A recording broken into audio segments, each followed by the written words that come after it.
So we were talking about the service. So the best thing you ever did was go into the service. What did you learn in the service?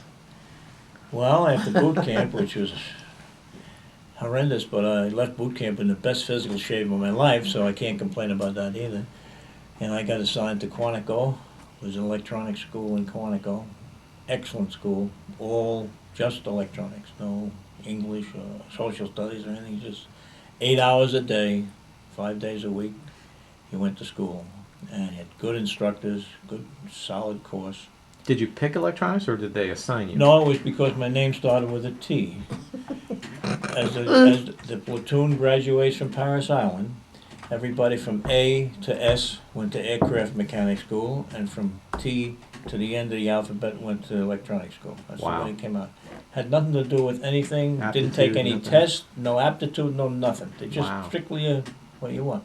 And I was very happy. And when I first said, oh my, I'd like to be an aviation mechanic, and my father was a mechanic, and Right. great. And there was no way to change any of that. That's where you go to Quantico. But once I started, I loved it. I ate it up like I was number one in the class. There you Incidentally. go. And it was terrific. Good course. And it prepared you for all the radio work that I had to do in the Marine Corps. That's all I did. I worked on aircraft radar and radio equipment. Kept the planes working. And had all that good stuff.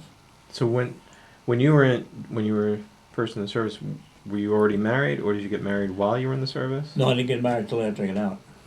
After you were out. Yeah. So what did you do when he was in service? You were dating. I was still in school. You were still She was still in high Yeah. school in for high a school. year. Yeah. Oh, okay. 2 years yet, I guess. Yeah. Yeah, he was 2 years ahead of me because Okay. he skipped Right. That's right. one class. Right. He skipped sixth grade. So That's great. Yeah. But you were dating at the time, or Yeah. Before I Yeah. left, we were dating. You were Yeah. dating. But Okay. but she kept We dating. had- Actually. I kept dating. I was still in school. Sure. I wanted to go to dances and proms and And I was in California. I wasn't dating at all. So. yeah. So yeah, it was kind of understood that. But it held up the 3 years, and he got out in October, and we were married in November. Wow. Yeah. Well, what church did you get married in? St. John's. St. John's. The new church. The new one. The new one. Today's church. No. Oh no. No. The old There was church. a I new, was going to was a say new minister. new minister. There was a Old new church. minister at the time when we got married. Now wait a minute. Pastor Haggard married us. Okay. But the old church, which is still standing, right? Yeah. It's Yeah. still there as some other church There's Church another of organization. church. God. In fact, it's in very good shape. I was in there the other day and got it fixed up very nice inside. Excellent. And when Yeah, did still there. so November? What day? What year? 25th, 1940. 1945, Eight. 48. 48. Okay. And so Dad went off to service. You were home dating other guys. Finally convinced him to get married. You do so as soon as he returns. Did you? So Dad, when you got out, the war was obviously over. There was at any point during the war, did you think that they would ship you overseas or anything, or were you pretty well locked into what you were doing? Well, the whole time after school, I was stationed in California at different bases because I was in the Marine Air Wing. So we had airplanes and we went on carriers for short periods of time and then back to the base again. So really had good duty. There was no stress there. It was very nice and had all the nice barracks. Didn't have to live in tents or anything like that. And we had to do things. We went to the desert, the El Centro Desert, a couple times a year. We had to do maneuvers there, but really was no big deal. And what rank were you Staff at? sergeant, I got out as a staff Staff sergeant. sergeant. Okay. But tell him about being in the reserve. Yeah. Well, when I signed up, it was a 3-year enlistment, the voluntary enlistment for 3 years. And when I got out, I took an option of going into the inactive reserves for 2 years. So my 2 years was up in 1950, and a month before my 2 years was up, I got a telegram, because Korea was on then. Mm-hmm.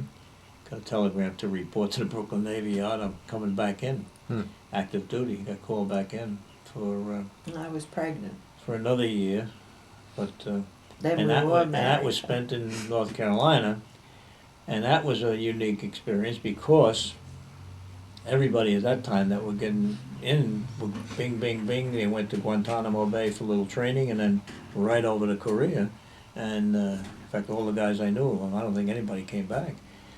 14 of us had our records were lost from Brooklyn Navy Yard to Cherry Point.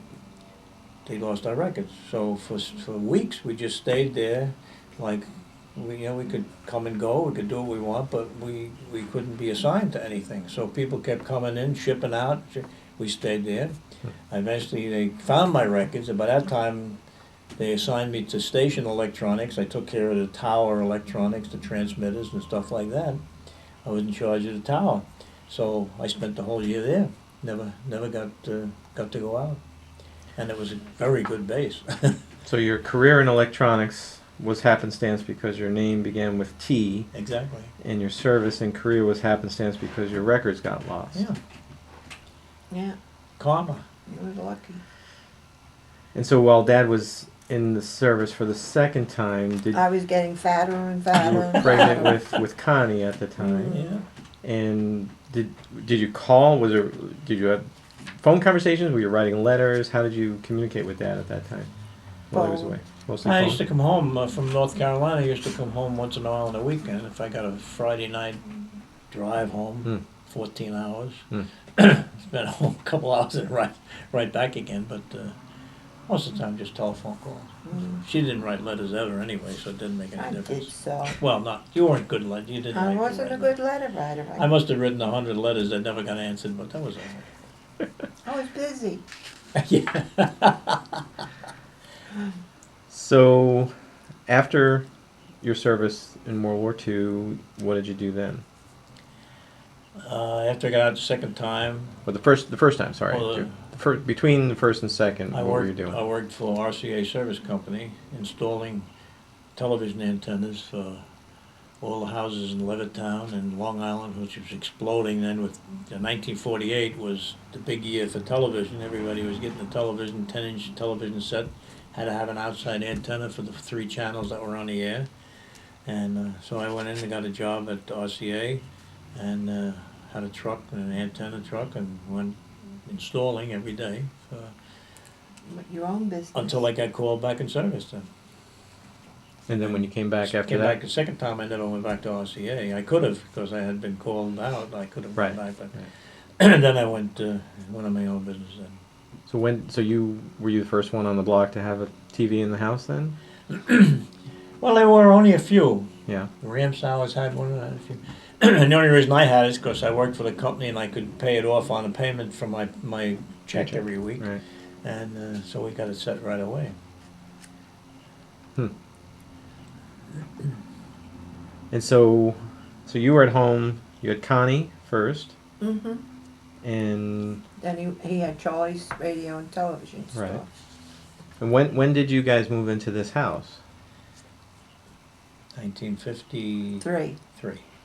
So you had Connie. Where did you guys live before then? Once you were married, where did you live? We lived on High Street when we first got married in that stitching shop that they made into a Duplex house. apartments. Oh, okay. Duplex. And Mother and Father lived on one side and we lived on the other. And that's where we lived when we first got married. And is that house moved, gone? Moved. Delaware Avenue now. Delaware Avenue. Okay.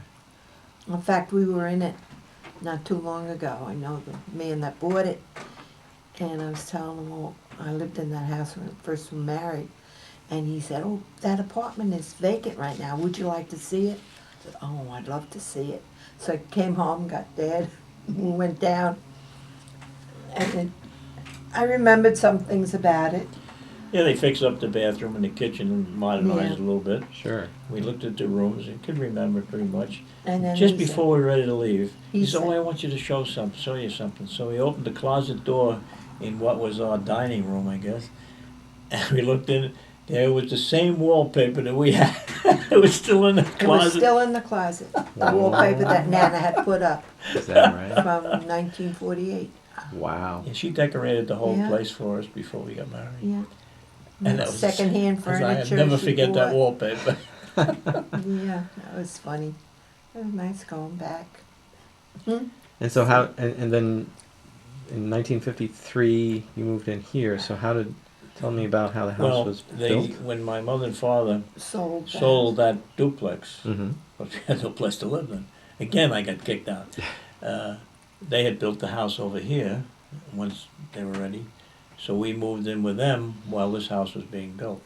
So we lived there for quite a few months, I guess. His father gave us the money to buy the lots and to build the house. So we were lucky. My father said there was the guy across the street in the little house. He was a one-legged man, a peg-leg guy, and he owned 6 lots over here on this side of the street. And well, I needed 4 lots to build a house. So I went to him and I want to buy 4 lots. My father said, buy the whole 6 lots. I said, what the heck do I need? It was $250 a piece. Where am I going to get another $500? Buy the whole 6 lots. Thank God he told me that, made me do that. He made me. I wasn't going to do it. So we did. We bought the whole 6 lots. And that's how come we had the windfall. But we bought the lots, and then while we stayed there at their house, lived upstairs in it was like a little apartment up there for. Just bedrooms. Well, We yeah, lived with we them. lived with them. We Yeah. slept upstairs, and now they have an apartment up there. But while the house was being built, and we had it built by a contractor, my father gave us the money to build the house, and for the first, how many years? Maybe 6, 7 years. All we paid is $50 a month to my father. Till 1960, till your father Till died. after my father died, then my mother needed money, so we paid off the whole mortgage. By that time I had sold the business. I had a few dollars, so we paid the mortgage off. Then when she went to Florida, she took the money with her, and went. So it worked out. It was a good arrangement. And did you physically help construct the house, No. or No. did you have a contractor do it? We or? picked it out. We looked around for houses. We looked over in Farmingdale. They had a model of this particular house, and we liked it. A few different changes, double garage and stuff like that, but it was essentially that house. So we got a hold of a builder, and he was familiar with the architect of the house, and built the house. $12,500 to build Wow. a house. That's amazing. And what about your? Do you remember your first car? Oh yeah, 1937 Packard. And what, And we was it got new it- when you got it, or We got was it in it used? 1948. Okay. 12 years old, cost $200 Wow. at the time. Is that what you paid your father? Yeah. Was it his car, or did you get it from It was somebody? his car. It was his car. Well, he had worked for Packard before he Oh. went to Grumman, so he used to have cars all the time, good used cars. He got to know who they were and everything, so he would buy a good one when he wanted. He bought a Chrysler and he bought this Packard. So he had the Packard, and at that time they only just had started to build cars again. So he bought a Kaiser Frazer car, and then he sold me the Packard at that time when we got married. So I had a 6-cylinder Packard, nice car. But it should never have been driven to Florida When was it driven to Florida? on a honeymoon. Ah. Well, see, when I got out of the service, my father still would have liked me to be a mechanic. So he would help me, and so he said, well, we'll rebuild the engine on Packard because it was, had a lot of mileage on it. So we put all new pistons in, all new valves, whole redo, had the engine rebored down in the machine shop. And he made me do all the work. He showed me what to do, and I did the work and rebuilt it. So we got the car done. And then we got married, and the honeymoon, we're going to take a touring trip down to Florida in the Packard. And the honeymoon from hell, that's what that really was. We went to, my aunt and uncle had a cabin down in Florida behind their house, and they were happy to have us as their guests for our honeymoon. Us, the roaches and the mosquitoes, and a little lake there, and a little boat. The orange, what were those? Oh, what were those bugs called? From the Yeah, from hard, the fruit. hard shelf. Yeah. Was a lot of bugs. So it was bad. But the car broke down when we got to Waycross, Georgia. Water pump went on the car. And I stopped at the gas station and water was flying all over the place. The car's overheating. So I told the guy, I said, I need a water pump. The guy he looked at me, yeah, we can do that. And, take a couple of weeks. I said, couple of weeks? I'm on my way to Florida on my honeymoon. I gotta get out of here tomorrow. Well, finally we did get it done. That was the only actual stoppage we had, you know. We made it all the way back okay. Car ran. Was it a 1-day drive or did you do 2 Oh, days? we stayed over, Stay I over think somewhere? 1 night, 2 nights maybe we stayed over. Yeah. Once in Richmond, Virginia, and once Oh, down yeah, in the little- Carolinas someplace. In little cabins. They were little cabins, like. I cried my whole honeymoon. She I was think. crying when we left, and she kept crying until we got back. What? You didn't like that? Too We- rustic for you? We stayed in those little cabins. I think I've it was a never been railroad. away before. Railroad train almost ran through the back of them when we were sleeping at night. And all of a sudden we heard Night, this we train didn't whistle. know. Woo! And then I heard a noise on the porch, but the guy was coming around shutting out all the Shutting porch the lights. lights off. So this was your first time away from home, really? Yeah, yes. Wow. And so naturally the first time away from home you want to go really far away. Couldn't have picked a closer honeymoon No. spot. Should have stayed right in the city. Should have gone to Yeah. Copac. Our first night we stayed. The first at night the- we stayed in the Hotel Pennsylvania in the city, which is really great. Sure. And you thought that was going to be good. You were Had a on good night, you were all huh? set. After that was all downhill. That was bad. Where did how did Dad propose marriage? Do you remember? I don't know if he ever did. I don't think I Did Mom? Let me I don't rephrase the recall. question. How did Mom propose marriage? February. I don't know if it was for Valentine's Day or Oh, you sent a ring home to your mother. going to get I think, wasn't engaged. it? You wanted to get engaged. I honestly, I don't really ever remember saying, "Will No. you marry me?" No. It was kind of an agreement, you know. Yeah. When I get out, we'll get married, all right? Yeah. Yeah, okay. So he sent a ring home to his mother, and she gave it to me, and then It was a long distance proposal, which Yeah. wasn't very succinct. Not romantic. no. Not really. And Dad, in the service, did you get to fly in airplanes, or were you traveling by rail to your different Well, it's interesting. service First, locations? in the service, first plane I rode in was as a radar operator, the Grumman F-7F, which is a 2-seat plane used for night. We were in a night fighter squadron. The front seat was the pilot, and the back seat was a radar operator.